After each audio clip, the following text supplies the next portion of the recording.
મિત્રો, ગુજરાતમાં હવે તમે લેબર ક્વાર્ટર જે તમે બનાવશો ને એમાં પણ 80% સુધી સબસિડીનો બેનિફિટ તમને મળી શકશે.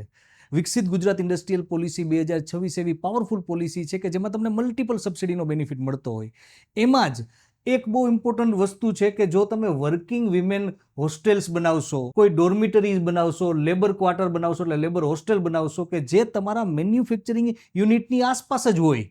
તો એમાં તમને 80% સુધી સબસિડીનો બેનિફિટ મળી શકશે અને એની મેક્સિમમ અમાઉન્ટ છે 40 કરોડ રૂપિયાની. અને માની લો કે કોઈ કોમન ઇન્ડસ્ટ્રીયલ પાર્ક છે, કોમન ઇન્ડસ્ટ્રીયલ પ્રોજેક્ટ છે, એમાં જો તમે લેબર ક્વાર્ટર બનાવશો, વિમેન હોસ્ટેલ બનાવશો તો એમાં તમને 40% સુધી સબસિડીનો બેનિફિટ મળી શકશે ને અપ ટુ 40 કરોડ 40 કરોડ રૂપિયા સુધી ત્યાં સબસિડીનો બેનિફિટ મળી શકશે. તો જો તમે નવું મેન્યુફેક્ચરિંગ યુનિટ સેટઅપ કરતા હોય અને એમાં તમારે લેબર ક્વાર્ટરની જરૂર હોય અથવા તમારું જે યુનિટ છે એનું એક્સપાન્શન કરતા હોય, એમાં વધુ લેબર ક્વાર્ટરની જરૂર હોય, તો આ જે સબસિડી છે એનો બેનિફિટ તમારે જરૂરથી લેવો જોઈએ.